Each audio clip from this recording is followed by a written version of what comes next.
Hello student, आशा करते हैं आप लोग बहुत अच्छे होंगे। आज के इस ऑनलाइन सेशन में आप लोगों का बहुत बहुत स्वागत है। हम लोग पिछले क्लास में शून्य कोटि की अभिक्रिया पूरा कंप्लीट कर चुके हैं। चाहे हम न्यूमेरिकल की बात करें या फिर डेरिवेशन की बात करें, सब जो है कि टोटली एकदम A to Z हम लोग पिछले क्लास में कवर कर लिए हैं 2-3 लेक्चर में। अगर आप नहीं देखे हैं तो प्लेलिस्ट में जाकर के देख लीजिए, या फिर इसी वीडियो के डिस्क्रिप्शन बॉक्स में हम उसका लिंक दे देंगे, आप लोग वहां से देख लीजिएगा। और जो भी आपका डाउट है वो आपका कंप्लीट हो जाएगा। और अगर फिर भी कोई डाउट रह जाए तो आप कमेंट बॉक्स के माध्यम से पूछ सकते हैं। ठीक है, तो आज की इस क्लास में हम लोग अगला टॉपिक पढ़ने वाले हैं जो कि और भी ज्यादा महत्वपूर्ण है, जो कि क्या है, प्रथम कोटि की अभिक्रिया यानी फर्स्ट ऑर्डर रिएक्शन। जो फर्स्ट ऑर्डर रिएक्शन होता है, इससे भी न्यूमेरिकल कई बार पूछा गया है। चाहे आप कॉम्पिटिटिव एग्जाम ले लीजिए, चाहे आप बोर्ड एग्जाम ले लीजिए। अब बोर्ड में चाहे यूपी बोर्ड हो, चाहे सीबीएसई बोर्ड हो, चाहे बिहार बोर्ड हो, ठीक है ना, यानी कि चाहे जो भी बोर्ड हो, वहाँ पे क्वेश्चन जो है कि हर साल इससे पूछा जाता है। इसको हम लोग डिटेल से पढ़ेंगे, एकदम A to Z पढ़ेंगे, डेरिवेशन से लेकर के न्यूमेरिकल तक, यानी सब कुछ हम लोग इसमें सॉल्व करेंगे। बस आप लोग कॉपी और पेन लेकर के बैठ जाइए और ध्यानपूर्वक इस वीडियो को देखिए, और जो भी आपका डाउट हो उसको कमेंट बॉक्स में पूछिए। वैसे हम आशा करते हैं कि आप लोगों को कोई भी डाउट नहीं होगा, क्योंकि हम एकदम बेसिक से पढ़ाते हैं, एकदम जीरो लेवल से पढ़ाते हैं। कोई भी डाउट लाइक आप लोगों के लिए छोड़ते ही नहीं। बात समझ में आ गई। लेकिन फिर भी अगर आपको कहीं पे भी कोई दिक्कत हो रही है, समस्या हो रही है, चाहे वीडियो से रिलेटेड या फिर और कहीं पे समस्या हो रही है, आप लोग कमेंट बॉक्स के माध्यम से बता सकते हैं, और उसका उसका जो समाधान है वो हम जरूर से जरूर करेंगे, ताकि आप लोगों को कोई भी समस्या पढ़ाई में ना हो। ठीक है ना। और एक काम करिएगा, आप लोग ये वीडियो जो है कि अपने सभी मित्रों के साथ जरूर से जरूर शेयर कर दीजिएगा, ताकि वो सब भी जो है कि जीरो लेवल से जो केमिस्ट्री की क्लास यहाँ पे चल रही है इस चैनल पर, वो भी जो है कि अपने बेसिक को कंप्लीट कर पाए, और जो बोर्ड एग्जाम है या फिर कॉम्पिटिटिव एग्जाम है उसमें अच्छा मार्क्स जो है कि गेन कर सके। ठीक है, तो चलिए आज की क्लास में हम लोग क्या पढ़ने वाले हैं, फर्स्ट ऑर्डर रिएक्शन पढ़ने वाले हैं, यानी कि प्रथम कोटि की अभिक्रिया पढ़ने वाले हैं। बात समझ में आ गई ना। चलिए तो हेडिंग लगा लीजिए, क्या है, प्रथम कोटि की अभिक्रिया। क्या हेडिंग भैया, प्रथम कोटि की अभिक्रिया। प्रथम कोटि की अभिक्रिया क्या है, प्रथम कोटि की अभिक्रिया, जिसको हम लोग इंग्लिश में क्या बोलते हैं, फर्स्ट ऑर्डर रिएक्शन। क्या बोलते हैं, फर्स्ट ऑर्डर रिएक्शन बोलते हैं। बात समझ में आ गई ना। ये है आपका बहुत ही ज्यादा इंपॉर्टेंट टॉपिक है, इस पे हम चिन्ह लगा दे रहे हैं, इसको आप लोग बड़े ही ध्यान से पढ़िएगा, वेरी इंपॉर्टेंट। ये आपका जो शून्य कोटि की अभिक्रिया है और ये जो प्रथम कोटि की अभिक्रिया है, ये भैया बहुत ही ज्यादा महत्वपूर्ण है, हर एक कॉम्पिटिटिव एग्जाम के लिए भी और बोर्ड के एग्जाम के लिए भी। ठीक है, चलिए हम लोग इसको शुरुआत करते हैं। तो पहले इसकी परिभाषा आपको बता दें कि प्रथम कोटि की अभिक्रिया कहते किसे हैं, इसकी डेफिनेशन क्या होती है। ठीक है, देखिए इसकी परिभाषा क्या होती है कि यदि किसी रासायनिक अभिक्रिया में क्या होता है, यदि किसी रासायनिक अभिक्रिया में, यदि किसी रासायनिक अभिक्रिया में, यदि किसी रासायनिक अभिक्रिया में अभिक्रिया का वेग, अभिक्रिया का वेग अभिकारक के अणुओं की सांद्रता के, अभिकारक के अणुओं की सांद्रता के, अणुओं की सांद्रता के प्रथम घात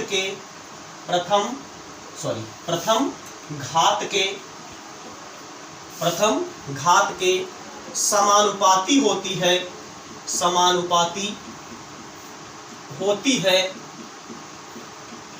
तो उसे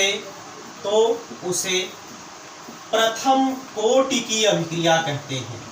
तो उसे प्रथम कोटि की अभिक्रिया कहते हैं, प्रथम कोटि की अभिक्रिया कहते हैं। ठीक है, क्या है ये डेफिनेशन, एक बार फिर से हम रिपीट कर दे रहे हैं कि यदि किसी रासायनिक अभिक्रिया में, क्या है, यदि किसी रासायनिक अभिक्रिया में अभिक्रिया का वेग, क्या है, यदि किसी रासायनिक अभिक्रिया में अभिक्रिया का वेग अभिकारक के अणुओं की सांद्रता के प्रथम घात के समानुपाती होती है। किसके समानुपाती होती है, अभिक्रिया का वेग प्रथम घात के समानुपाती होती है, यानी कि अभिकारक में अणुओं की सांद्रता के, अभिक्रिया का वेग अभिकारक के अणुओं की सांद्रता के प्रथम घात के समानुपाती होती है, तो उसे हम लोग क्या बोलते हैं भैया, प्रथम कोटि की अभिक्रिया बोलते हैं। लेकिन शून्य कोटि में क्या था, ऐसी रासायनिक अभिक्रिया जिसमें अभिक्रिया का वेग अभिकारक के अणुओं की सांद्रता के शून्य घात के समानुपाती होता है, तो उसे हम लोग क्या बोलते थे, शून्य कोटि की अभिक्रिया बोलते थे, जिसको हमने पिछले क्लास में डिटेल से पढ़ा दिया। यहाँ पे प्रथम कोटि की अभिक्रिया है, यहाँ पे क्या हो जाएगा, अभिक्रिया का जो वेग होगा वो अभिकारक के अणुओं की सांद्रता के प्रथम घात के समानुपाती होगा, उसे हम लोग क्या बोलेंगे भैया, प्रथम कोटि की अभिक्रिया बोलेंगे। यानी वहां पे जो अभिक्रिया की कोटि थी वो क्या थी, शून्य थी, लेकिन यहाँ पे जो अभिक्रिया की कोटि होगी वो क्या होगी, 1 होगी, यानी कि 1 होगी, यूनिटी होगी। बात समझ में आ गई ना, इसको हम लोग n से रिप्रेजेंट करते हैं, यानी कि इसके लिए जो n की वैल्यू है वो आपका कितना हो जाएगा, 1 हो जाएगा, या इसी को हम लोग क्या बोलते हैं, अल्फा प्लस बीटा। यानी कि इसमें जो प्रथम कोटि की अभिक्रिया होगी इसमें अल्फा प्लस बीटा या फिर n, ये सभी का मान क्या होगा, यानी कि 1 होगा। अल्फा प्लस बीटा को अगर हम जोड़ेंगे तो ये 1 आएगा, जिसको हम लोग n से रिप्रेजेंट करते हैं। यानी यहाँ पे क्या है, ऑर्डर ऑफ रिएक्शन है, यानी कि अभिक्रिया की कोटि है, अभिक्रिया की कोटि यहाँ पे क्या आ जाएगी, 1 होती है प्रथम कोटि की अभिक्रिया। बात समझ में आ गई ना, ये तो इसकी परिभाषा है। अब हम परिभाषा क्या कहती है उसके आधार पर हम डेरिवेशन देखेंगे। तो पहले इसको हम थोड़ा सा रब कर दे रहे हैं, ये नीचे वाला भी डिफिनीशन नहीं मिटा रहे हैं, ठीक है ना, अभी हम डिफिनीशन नहीं मिटा रहे हैं, नीचे जो है कि स्पेस है। देखिए जैसे मान लीजिए यहाँ भैया कोई भी रासायनिक अभिक्रिया हो रही है, कोई भी रासायनिक अभिक्रिया है ए, ये आपका प्रोडक्ट का फॉर्मेशन कर रही है, यानी कि कोई रासायनिक अभिक्रिया है ए, ये आपका प्रोडक्ट में कन्वर्ट हो रही है, यानी कि ये प्रोडक्ट का फॉर्मेशन कर रही है। अब प्रोडक्ट यहाँ पे क्या है, यानी इससे हमसे कोई लेना देना नहीं, ये जो यहाँ पे उत्पाद क्या बन रहा है इससे हमसे कुछ भी नहीं मतलब है, हमसे केवल और केवल मतलब है ये आपके ए से, यानी कि रिएक्टेंट से, जो कि क्या है आपका अभिकारक। अब जैसे मान लीजिए अगर हम t बराबर 0 ले लें, अगर हम भैया क्या करते हैं, t बराबर 0 ले लें, t बराबर 0 मतलब अभिक्रिया यहाँ पे शुरू नहीं की गई है, t बराबर 0 का मतलब यहाँ पे क्या है, अभिक्रिया यहाँ पे शुरू नहीं की गई है। तो जब अभिक्रिया शुरू नहीं की गई है तो मान लिया जा रहा है ये जो आपका A है इसकी सांद्रता कितनी है, स्मॉल a है। फिर से समझिए हमने क्या बोला है, ये कोई रासायनिक अभिक्रिया है, A या P में कन्वर्ट हो, यानी यह प्रोडक्ट में कन्वर्ट हो रही है।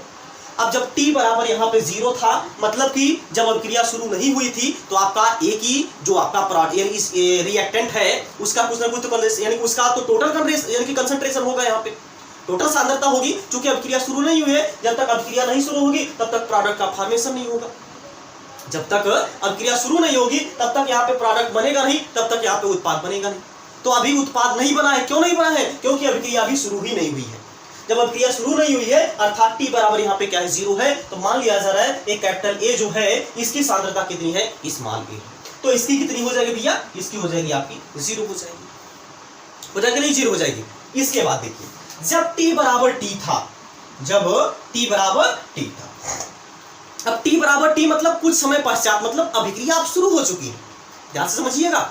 जब यहाँ पर t बराबर 0 था मतलब यहाँ पे अभिक्रिया शुरू नहीं हुई थी, जब अभिक्रिया शुरू नहीं हुई थी तो जो अभिकारक की सांद्रता है उसको हमने मान लिया था स्मॉल, लेकिन अब यहाँ पे अभिक्रिया शुरू हो चुकी है।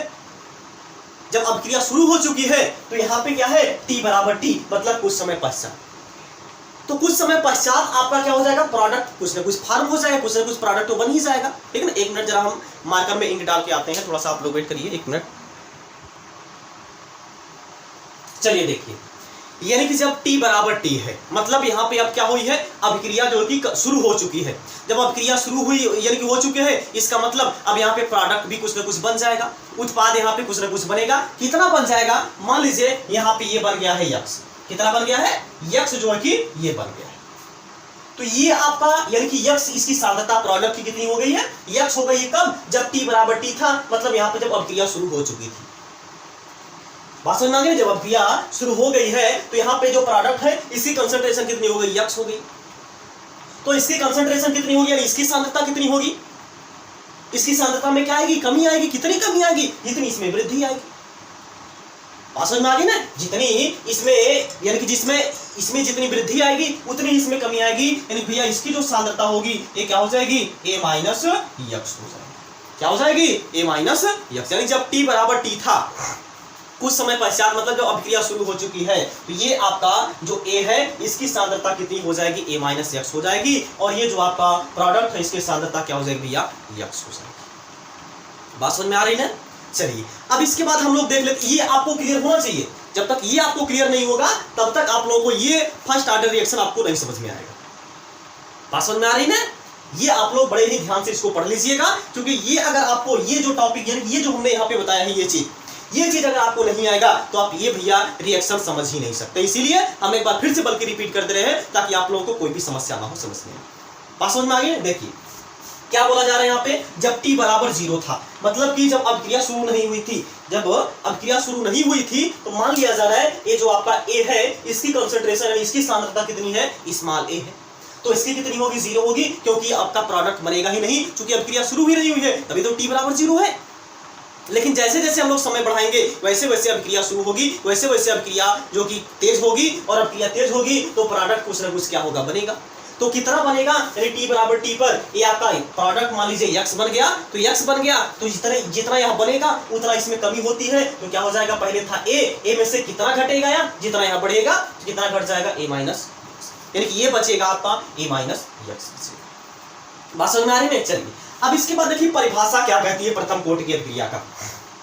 प्रथम कोटि की अभिक्रिया की परिभाषा के अनुसार, यानी कि प्रथम कोटि की अभिक्रिया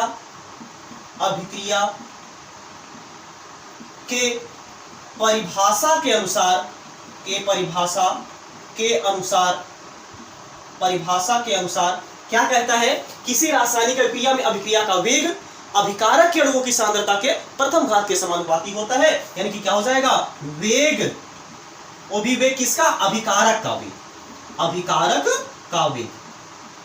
अभिकारक का वेग ये समानुपाती होगा अभिकारक की सांद्रता के प्रथम घात के। अभिकारक यहाँ पे क्या है, कंसंट्रेशन ऑफ ए, इसको ये जो आपका स्क्वायर ब्रैकेट है, बड़ा वाला ब्रैकेट है, ये क्या रिप्रेजेंट करता है, ये रिप्रेजेंट करता है सांद्रता को, ये रिप्रेजेंट करता है आपका कंसंट्रेशन को। इसकी प्रथम घात के क्या होता है, समानुपाती होता है। बात समझ में आ रही है? यही तो भैया ये परिभाषा कहता था कि किसी रासायनिक अभिक्रिया में जो अभिकारक का वेग होता है, या फिर जो अभिकारक का वेग होता है, या फिर अभिक्रिया में जो अभिकारक का वेग होता है वो अभिकारक के अणुओं की सांद्रता के प्रथम घात के क्या होता है, समानुपाती होता है। अब यहाँ पे क्या है, वेग को हम लोग यहाँ पे थोड़ा सा आप लोग देख लीजिए। अब जो आपका वेग होता है, वेग को हम लोग किससे लिखते हैं, dx/dt से लिखते हैं। यह प्रोपोर्शनल टू हो जाएगा किसके, कंसंट्रेशन ऑफ A, इसकी पावर क्या हो जाएगा, 1 हो जाएगा। या फिर आएगा आपका dx/dt इक्वल टू, क्योंकि यहाँ पे प्रोपोर्शनलिटी का साइन जब हम लोग हटाते हैं तो एक कांस्टेंट लेके आते हैं, कांस्टेंट आपका क्या हो जाएगा, k इंटू कंसंट्रेशन ऑफ, इसकी पावर 1 है, 1 लिखिए ना लिखिए, 1 तो होता ही। बात समझ में आ रही है? अब देखिए यानी कि dx बराबर dt, मतलब कि dt मतलब क्या है, समय अंतराल है। dx यहाँ पे क्या है, यानी कि अभिकारक की सांद्रता में परिवर्तन है। बात समझ में आ गई ना? अगर आपको अभिक्रिया का वेग या फिर वेग नियम अगर आप नहीं पढ़े हैं तो YouTube पर सर्च कर लीजिएगा वेग नियम बाई मिंटू सर, तो वहां पे आ जाएगा, या तो फिर प्लेलिस्ट में आप लोग चले जाइएगा, सीरियल वाइज से केमिकल काइनेटिक्स का वीडियो अपलोडेड है, आप लोग वहां से जाकर के देख लीजिएगा वेग नियम क्या होता है, तभी आप लोगों को ये लेक्चर जो कि बेहतरीन तरीके से समझ में आएगा। ठीक है, चलिए देखिए अब देखिए dx/dt equal to k into concentration of A। जब कंसंट्रेशन ऑफ A यानी कि dt पर जो A है इसकी सांद्रता कितनी है, A माइनस x है, तो आपको क्या मिलेगा, dx/dt equal to k into क्या हो जाएगा भैया, A माइनस x हो जाएगा। क्या हो जाएगा, A माइनस x हो जाएगा। इसको आप कर दीजिए समीकरण नंबर 1। ये कितना हो गया, समीकरण नंबर। चूंकि देखिए परिभाषा क्या कहता था, किसी भी रासायनिक अभिक्रिया का वेग अभिकारक के अणुओं की सांद्रता के क्या होता है, समान, यानी कि प्रथम घात के समानुपाती होता है। तो अभिकारक का यहाँ पे वेग जो हो जाएगा वो क्या हो जाएगा, कंसंट्रेशन ऑफ A की पावर 1 हो जाएगा। यहाँ पे क्या किया गया है, वेग को हम लोग dx/dt से रिप्रेजेंट करते हैं, हो जाएगा dx/dt proportional to concentration of A की पावर 1। और यहाँ पे जब प्रोपोर्शनलिटी का साइन हटाते थे कांस्टेंट लेके आएंगे, कांस्टेंट आपका क्या है, k है, और यहाँ पे क्या हो जाएगा k, और यहाँ पे आपका क्या हो जाएगा, जो आपकी कंसंट्रेशन ऑफ A है, A कितनी है, t बराबर t पर, ये हो जाएगा A माइनस x, क्या हो जाएगा k into A minus x हो जाएगा। बात समझ में आ गई ना? इसको हमने क्या कर दिया, समीकरण नंबर 1। अब हमको क्या करना है, प्रथम कोटि की अभिक्रिया के लिए समाकलित वेग समीकरण कैलकुलेट करना है। क्या करना है, प्रथम कोटि की अभिक्रिया के लिए समाकलित वेग समीकरण निकालना है, जो कि बहुत ही ज्यादा इंपॉर्टेंट है। हर साल इसका डेरिवेशन पूछ लिया जाता है भाई। ये जो आपका फर्स्ट ऑर्डर रिएक्शन है, इसका जो समाकलित वेग समीकरण होता है, यानी कि इंटीग्रेटेड रेट इक्वेशन होता है, इसका जो है कि डेरिवेशन हर साल क्वेश्चन में पूछ दिया जाता है। अगर डेरिवेशन नहीं पूछेगा कुछ डेरिवेशन पर जो कि जो अभी हमने फार्मूला निकालेंगे उस पर जो कि न्यूमेरिकल पूछ दिया जाता है। बात समझ में आ गई ना? हम इसका डेरिवेशन भी आप लोगों को कराएंगे ताकि आप लोगों को कहीं पे भी कोई भी समस्या ना हो, एकदम जीरो से हीरो बनाएंगे आप। बात समझ में आ गई ना? एकदम जीरो से हीरो बनाएंगे आपको, बशर्ते आप लोगों को केवल ध्यान से पढ़ना है और जो भी आपको यानी कि डाउट हो उसको आपको कमेंट बॉक्स के माध्यम से पूछना है। और ये चीज आपको ये भी करना है भैया, हमारे लिए आप लोग एक चीज ये भी कर दिया करिए कि ये वीडियो जो कि अपने सभी मित्रों के साथ शेयर कर दिया करिए। बात समझ में आ गई ना? चलिए इसको आप एक बार पहले नोट कर लीजिए। इसके बाद हम लोग प्रथम कोटि की अपक्रिया के लिए समाकलित वेग समीकरण क्या होता है इसको हम लोग कैलकुलेट करना सीखे, इसका हम लोग डेरिवेशन करना सीखे। ठीक है ना? इसको आप एक बार नोट कर लीजिए।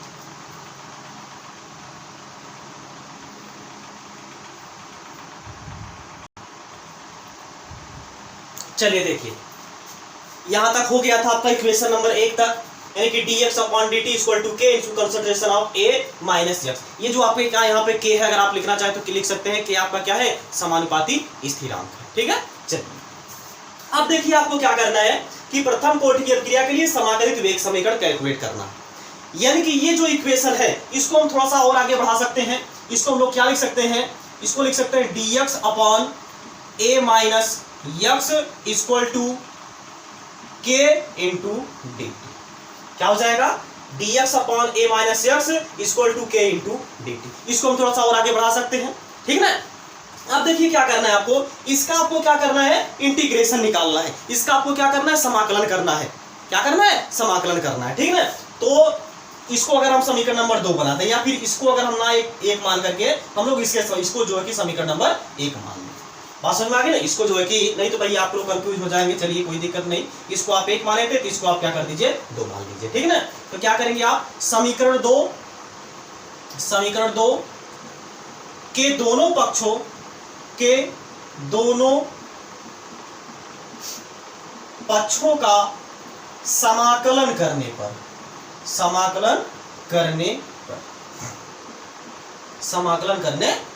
तो समाकलन कर दीजिए।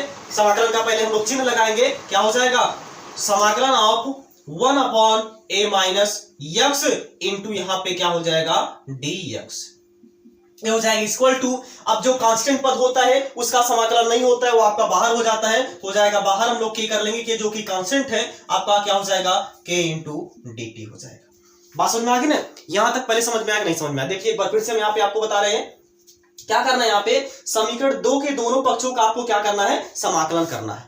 ठीक है ना? तो समाकलन करेंगे तो क्या मिलेगा आपका? ये समाकलन का साइन होता है। ये जो मोच की तरीके से आपको दिखाई दे रहा है रावण के मोच की तरह से, ये आपका क्या है? समाकलन का साइन है। क्या है? समाकलन का साइन है, समाकलन का चिन्ह है। ये आपका समाकलन का चिन्ह है। तो क्या हो जाएगा? 1 upon a minus x into dx equal to k into यहाँ पे समाकलन। चूंकि देखिए k आपका क्या है? कांस्टेंट है। तो कांस्टेंट पद का समाकलन जो है कि आपका इस कांस्टेंट पद जो है कि उसको बाहर हम लोग ले लेते हैं समाकलन करते समय। और अगर केवल कांस्टेंट पद होता है उसका समाकलन जो होता है कि आपका क्या होता है? जिसके सापेक्ष करते हैं वही आपका हो जाता है। तो मैथ वाले पढ़े होंगे। ठीक है ना? तो ये आपका हो जाता है k इंटू यहाँ पे क्या हो जाएगा? समाकलन का चिन्ह इंटू क्या हो जाएगा? यहाँ पे dt। बात समझ में आ गई ना? इसका आपको समाकलन करना है। अब जरा यहाँ पे ध्यान से देखिए, ये क्या है? 1 अपॉन a माइनस x है। 1 अपॉन a माइनस x का समाकलन क्या होता है? आपको पता होगा अगर मैथ पढ़े होंगे तो। अगर नहीं पता है तो कोई दिक्कत नहीं, यहां से हम आपको एकदम जो कि बेसिक से पढ़ाएंगे, एकदम जीरो लेवल से पढ़ाएंगे। कोई भी स्टेप आप लोगों को नहीं छोड़ेंगे ताकि आप लोगों को कोई भी समस्या समझने में ना हो। ठीक है? देखिए क्या है? 1 upon a minus x। 1 upon x अगर रहता है उसका जो समाकलन होता है वो होता है log x। क्या होता है? log x। यानी 1 अपॉन x अगर होता है उसका समाकलन हो जाता है log x। लेकिन यहां पे क्या है? 1 अपॉन x नहीं है, x के स्थान पर क्या है? a minus x। तो एक बार तो अगर हम इसको x मान ले तो क्या हो जाएगा? 1 अपॉन क्या हो जाएगा? a माइनस 1 अपॉन ax का समाकलन क्या हो जाएगा? log a माइनस x हो जाएगा। क्या हो जाएगा? log a minus x। यानी क्या हो जाएगा? log a minus x। यहां पे थोड़ा सा अगर हम आपको बताना चाहें तो यहां पे देखिए क्या हो जाएगा? इसका हम समाकलन यहां पे आपको करके बता दें। 1 अपॉन a माइनस x, इसका आपको क्या करना है? समाकलन करना है इंटू यहाँ पे क्या है? dx है। ठीक है? तो इसका देखिए क्या हो जाएगा? 1 अपॉन x का होता है log x। log x, x के स्थान पर क्या है? a माइनस x है। और बेस यहाँ पे क्या हो जाएगा भैया? e हो जाएगा। क्या हो जाएगा? e हो जाएगा। या फिर यहाँ पे आप क्या करिए, यानी कि चलिए ठीक है, log बेस यानी कि यहाँ पे क्या कर लीजिए? e ले लीजिए। क्या हो जाएगा? a minus x। और देखिए आप a माइनस x, चूंकि यहाँ पे अगर x रहता तो आपका क्या होता है? log x रहता। लेकिन यहाँ पे x ना रह करके a माइनस एक्स है। अब ये जो a माइनस एक्स है इसका आपको एक बार फिर से अवकलन करना होता है। जब इसका अवकलन करेंगे तो a माइनस एक्स, तो एक तो कांस्टेंट है, इसका जो अवकलन होता है वो शून्य होता है। जो a होता है इसका जो यानी कि जो कांस्टेंट होता है इसका अवकलन 0 होता है, इसका अवकलन जो कि 0 होता है। तो इसका अवकलन यहाँ पे क्या हो जाएगा, 0 हो जाएगा। लेकिन माइनस एक्स का जो अवकलन होता है वो होता है -1, तो यहाँ पे क्या हो जाएगा, गुणे माइनस का 1, यानी कि ये आपका क्या आ जाएगा, log base e into a minus x, और यहाँ पे क्या आ जाएगा, -1 से गुणा करेंगे तो माइनस आ जाएगा, यानी कि ये आपका आ जाएगा। ठीक है ना, इसी चीज को हम यहाँ पे लिख देते हैं। तो आपका क्या मिलेगा, देखिए हो जाएगा यहाँ पे log बेस e यहाँ पे रहेगा a माइनस एक्स इंटू यहाँ पे क्या आ जाएगा, -1 इक्वल टू के। अब देखिए जरा, ये अवकलन और समाकलन दोनों एक दूसरे के उल्टे होते हैं, यानी कि विपरीत होते हैं। तो विपरीत होते हैं तो एक दूसरे से कैंसिल हो जाते हैं। यहाँ पे क्या बचेगा, के, और यहाँ पे क्या बचेगा, टी, और समाकलन करने के बाद हम लोग एक कांस्टेंट पर जोड़ देते हैं जो कि क्या है, यहाँ पे सी है। बात समझ में आ गई ना। इसके बाद आपका इसको अगर हम सॉल्व करेंगे तो ये मिलेगा आपका minus of log base e into क्या मिलेगा, a minus x equal to क्या मिलेगा, के टी, और प्लस यहाँ पे मिलेगा c। इसको कर दीजिए समीकरण नंबर 3। क्या कर देंगे, इसको समीकरण नंबर 3 कर देंगे। बात समझ में आ गई ना। अब समीकरण नंबर 3 में ये आपका c क्या है उसको यहाँ पे बता दीजिए। देखिए अब हम लोग इधर देख लेते हैं, तो c क्या है उसको बता दीजिए। जहां c समाकलन स्थिरांक है, समाकलन स्थिरांक है। क्या है सी, समाकलन स्थिरांक है। क्या है सी भैया, यहाँ पे समाकलन स्थिरांक है, यानी इंटीग्रेटेड कांस्टेंट है। ये आपका जो सी है वो क्या है, यहाँ पे समाकलन स्थिरांक है। बात समझ में आ गई ना। पहले एक काम करिए, आप इतना नोट कर लीजिए, इसके बाद हम आगे चलें।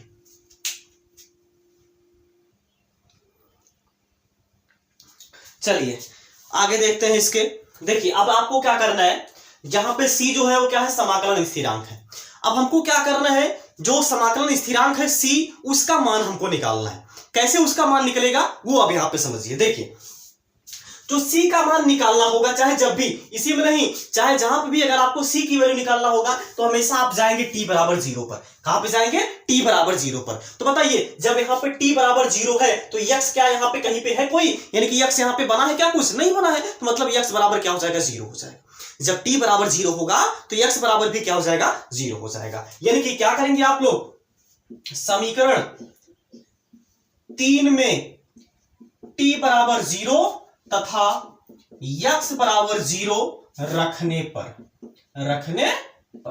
तो रख दीजिए। क्या मिलेगा इसमें, देखिए यहां पे क्या है, minus log base e into a minus x, x के स्थान पर क्या हो जाएगा, 0 हो जाएगा, equal to k into t, t equal to क्या है, 0 है, और प्लस यहाँ पे क्या हो जाएगा c।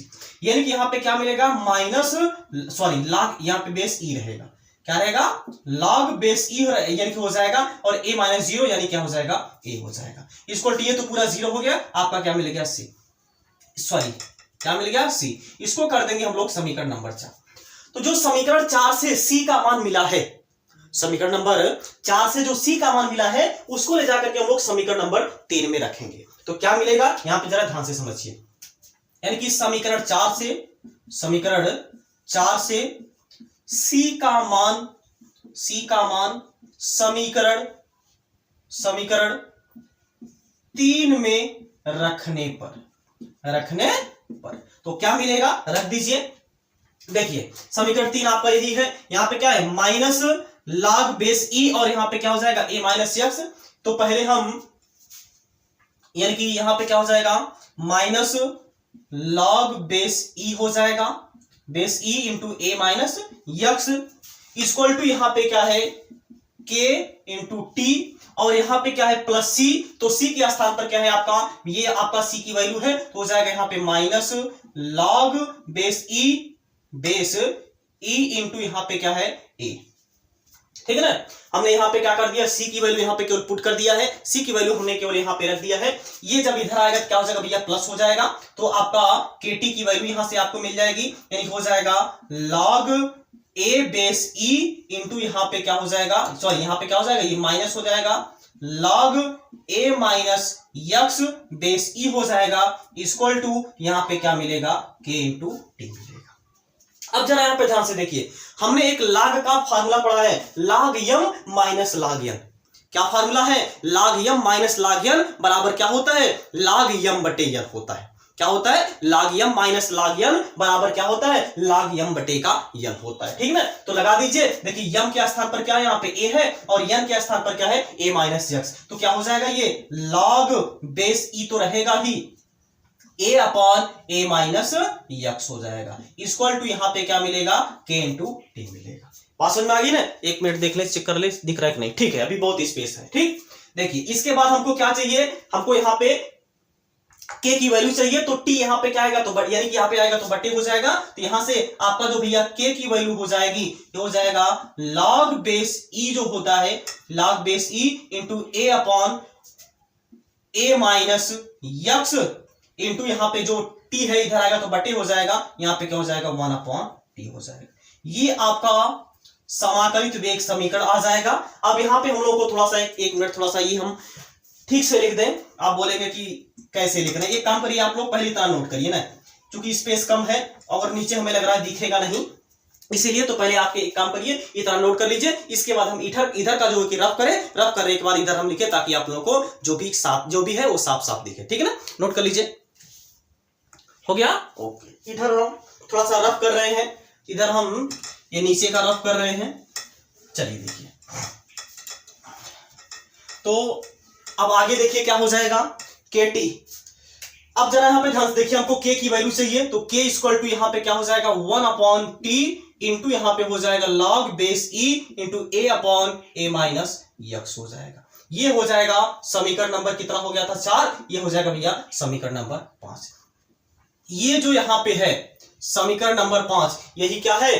प्रथम कोटि की अभिक्रिया के लिए समाकलित वेग समीकरण है। अब एक चीज यहां पे थोड़ा सा आपको ध्यान देना है। क्या ध्यान देना है? यहां पे क्या है? बेस ई है। जब भी आपको न्यूमेरिकल सॉल्व करना है तो बेस ई की वैल्यू वहां पे नहीं दिया रहेगा, तो बेस ई को अगर हमको बेस 10 में कन्वर्ट करना होता है, वहां पे 2.303 से मल्टीप्लाई करवा देना होता है।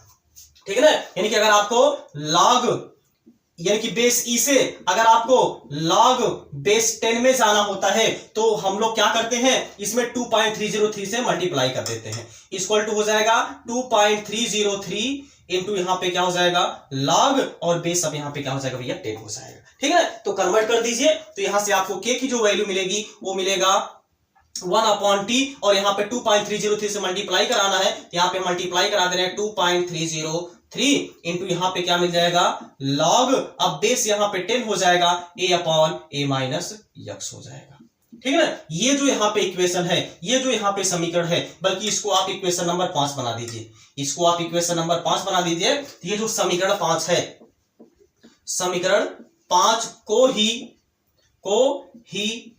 प्रथम कोटि की अभिक्रिया, प्रथम कोटि की अभिक्रिया, प्रथम कोटि की अभिक्रिया का समाकलित वेग समीकरण, समाकलित वेग समीकरण, समाकलित वेग समीकरण कहते हैं, समाकलित वेग समीकरण कहते हैं। ये आपका जो क्वेश्चन नंबर 5 है, जो समीकरण 5 है, इसी को ही हम लोग क्या बोलते हैं? प्रथम कोटि की अभिक्रिया के लिए समाकलित वेग समीकरण बोलते हैं। ठीक ना, इसको आप नोट करिए। इसके बाद हम जो है कि हाँ, एक चीज और आपको ध्यान देना है, ये जो इक्वेशन नंबर 5 है, ये भैया आप लोगों को हर हाल में याद होना चाहिए अगर आपको न्यूमेरिकल सॉल्व करना है। तो ये आपका फार्मूला जो है, यही इंपॉर्टेंट फार्मूला है, इसी को आप लोगों को बेहतरीन तरीके से याद करना है, इसी को आपको बेहतरीन तरीके से तैयार कर लेना है। और ये जो है, ये पूरा डेरिवेशन है। अगर प्रथम कोटि की अभिक्रिया पूछा जाता है 5 नंबर में या फिर 7 नंबर में पूछा जाता है, आपको पूरा डेरिवेशन इसका करना होगा।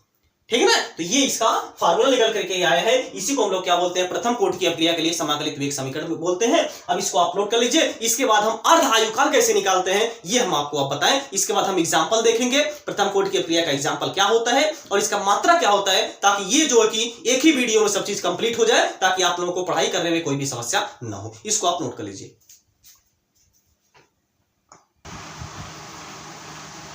चलिए देखिए, इसके बाद अब हम देखते हैं प्रथम कोटि की अभिक्रिया के लिए अर्ध आयुकाल की गणना। यानी कि अगर प्रथम कोटि की अभिक्रिया कोई है, उसके लिए आपको अर्ध आयुकाल का मान कैसे निकालना है, ये अब हम लोग निकालना सीख लेते हैं। ठीक है, देखिए जैसे हम रिएक्शन के माध्यम से समझते हैं, जैसे अभी हमने यहाँ पे आपको रिएक्शन जो बताया था, कोई रिएक्शन थी ए आपका प्रोडक्ट में कन्वर्ट हो रही थी। कोई रिएक्शन ए थी, ये आपका प्रोडक्ट में कन्वर्ट हुई थी। जब T बराबर 0 था तो यहाँ पे क्या था, इसकी कंसंट्रेशन को हमने ए मान लिया था, इसकी हमने क्या मान लिया था, 0 मान लिया था।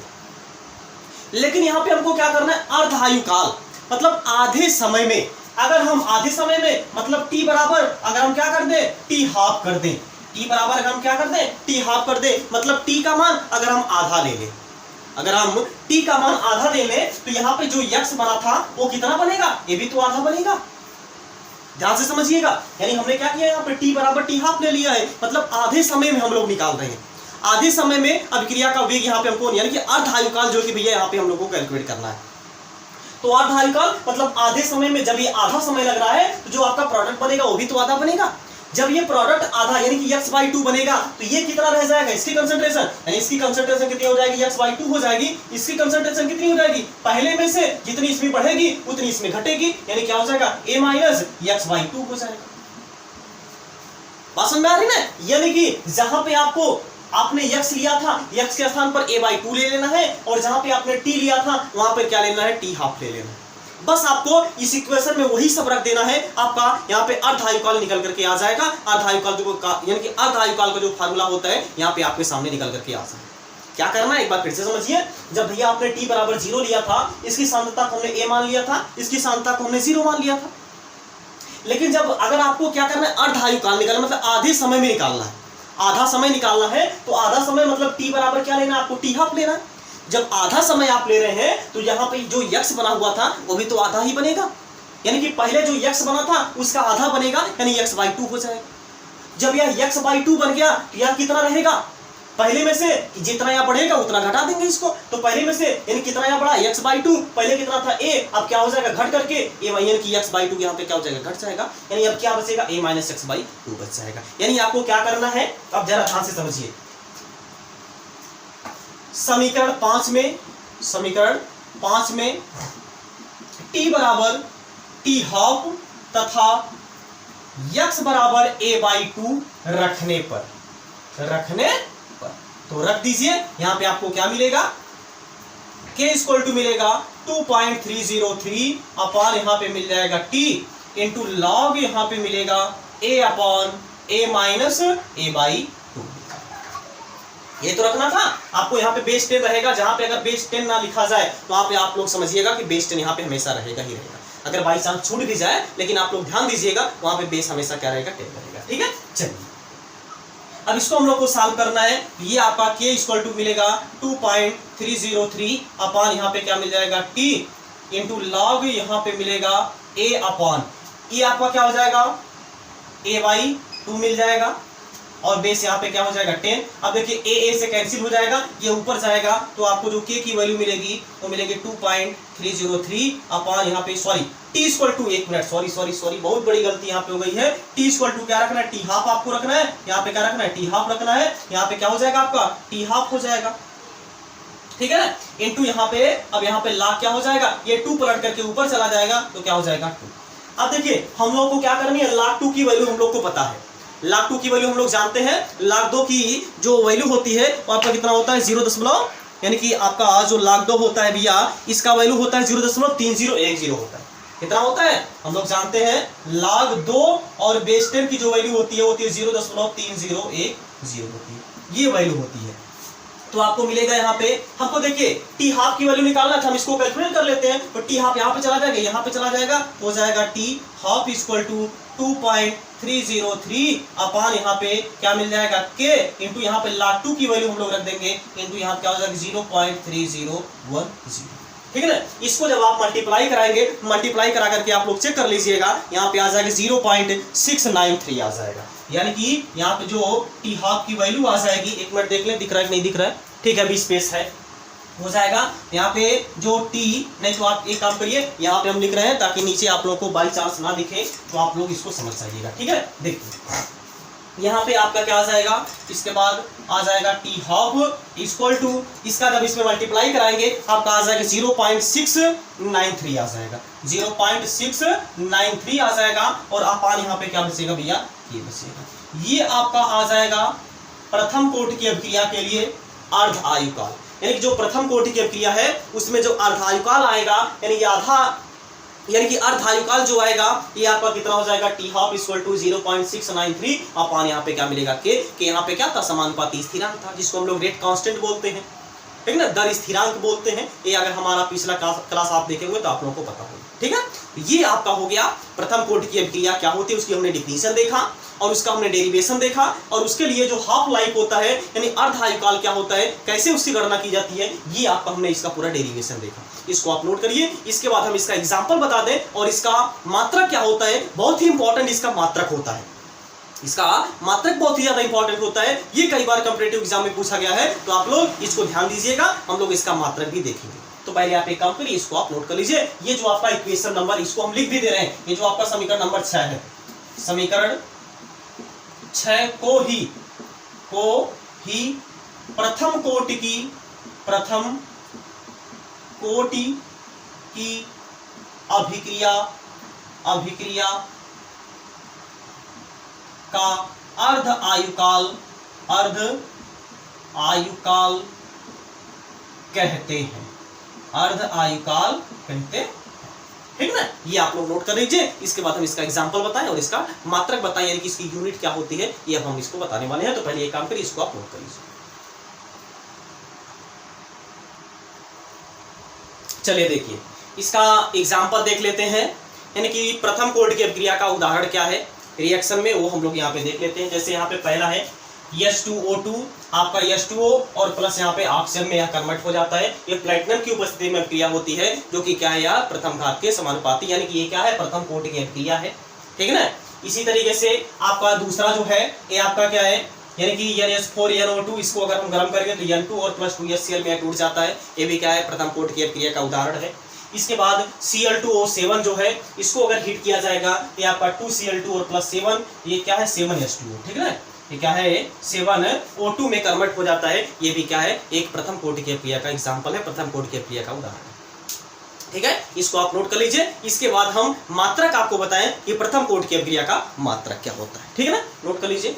हो गया, ओके। चलिए अब हम देख लेते हैं प्रथम कोटि की अभिक्रिया का क्या मात्रक होता है, ठीक है ना। प्रथम कोटि की अभिक्रिया का मात्रक, हेडिंग लगाएंगे, प्रथम कोटि की अभिक्रिया का मात्रक, प्रथम कोटि की अभिक्रिया का मात्रक, ठीक।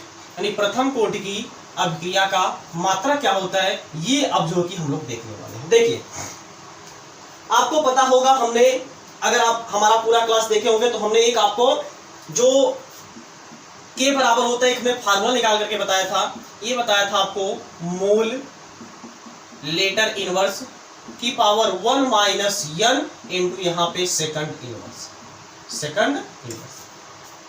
यहाँ पे n जो होता है वो क्या होता है, अभिक्रिया की कोटि होती है, यानी ऑर्डर ऑफ रिएक्शन होता है। बात समझ में आ गई ना। अगर आपको शून्य कोटि की अभिक्रिया का मात्रक निकालना है, पिछले क्लास में हमने इसको बता भी दिया था, तो क्या करेंगे, यहाँ पे n बराबर 0 रख देंगे, यानी n बराबर 0 रख देंगे। अगर आपको प्रथम कोटि की अभिक्रिया का मात्रक निकालना है, आपको यहाँ पे n बराबर 1 रख देना है। द्वितीय कोटि की अभिक्रिया का मात्रक निकालना है, यहाँ पे n बराबर 2 रख देना है, ठीक है ना। यानी जिस भी कोटि की अभिक्रिया का आपको अगर मात्रक निकालना होगा, तो यहाँ पे आपको n बराबर उसकी वैल्यू रख देना होगा, आपको उसका मात्रक जो कि निकल करके आ जाएगा, ठीक है। जैसे आपको प्रथम कोटि की अभिक्रिया का मात्रक निकालना है, यहाँ पे n बराबर क्या रख देंगे, 1 रख देंगे, तो जो k मिलेगा वो मिलेगा यहाँ पे मोल लीटर इनवर्स की पावर 1 माइनस, यानी कि 1 माइनस यहाँ पे क्या हो जाएगा 1 इंटू यहाँ पे क्या मिलेगा सेकंड इनवर्स, सेकंड इनवर्स क्या मिलेगा, k बराबर मोल लीटर इनवर्स की पावर 1 माइनस 1 यानी कि 0, और क्या बचेगा यहाँ पे सेकंड इनवर्स। ये पूरा क्या हो गया 1 हो गया, क्या बचा केवल सेकंड, यानी k इक्वल टू क्या मिलेगा सेकंड इनवर्स। यानी कि जो प्रथम कोटि की अभिक्रिया है उसका जो मात्रक होता है वो क्या होता है, सेकंड इनवर्स होता है। जो प्रथम कोटि की अभिक्रिया होता है उसमें ये जो k होता है इसका मात्रक क्या होता है, सेकंड इनवर्स होता है, ठीक है ना। इसको आप नोट कर लीजिए। इसके बाद ये वीडियो हम यहीं पे समाप्त करेंगे। इसके बाद अगले क्लास में इसका हम इंपॉर्टेंट न्यूमेरिकल सॉल्व करेंगे, जो कि आप लोगों को बहुत ही ज्यादा जरूरी है जानना, आपको सॉल्व करना बहुत ही ज्यादा जरूरी है, और बहुत ही ज्यादा आनंद भी आएगा आप लोगों को सॉल्व करने में, क्योंकि हम एकदम बेसिक से एकदम जीरो लेवल से आपको बताएंगे, आप लोगों को समझने में कोई भी समस्या नहीं होगी, ठीक है ना। लेकिन उसके पहले आप एक काम करिए, इसको पहले नोट कर लीजिए। हो गया? ओके, तो आज की क्लास अब हम यहीं पे समाप्त करेंगे। अब मिलते हैं नेक्स्ट क्लास में। तब तक आप लोग ये वीडियो जो है कि अपने सभी दोस्तों के साथ, मित्रों के साथ शेयर कर दीजिए और लाइक भैया आप लोग कर दिया करिए, क्योंकि हमको पता चले कि आप लोग देख रहे हैं या फिर नहीं देख रहे हैं, या फिर आप लोगों को वीडियो पसंद आ रहा है कि नहीं पसंद आ रहा है। तो आप लोग लाइक और यानी कि जो भी यानी कि आपका फीडबैक देना हो आपको कमेंट बॉक्स के माध्यम से आप लोग जरूर से जरूर दीजिएगा, क्योंकि आपका जो कमेंट होता है वही हमको और भी ज्यादा प्रेरणा देता है आगे से और कुछ बेहतर करने के लिए, और भी अच्छा करने के लिए, और मेहनत करने के लिए हमको प्रेरणा देता है आप लोगों का जो कमेंट होता है। तो आप लोग समझ सकते हैं। तो कमेंट बॉक्स में आप लोग यानी कि कमेंट जरूर किया करिए, ताकि आप लोगों को यानी कि हम आगे आने वाले समय में और यानी कि बेहतर से बेहतर आप लोगों के सामने कंटेंट लेकर के आए और आपको जो भी आपको डाउट है आपका डाउट जो कि क्लियर करें। ठीक है, इसी के साथ मिलते हैं नेक्स्ट क्लास में। तब तक आप लोग जहां पे रहिए स्वस्थ रहिए, मस्त रहिए और अपने माता पिता का ख्याल रखिए। जय हिंद, जय भारत।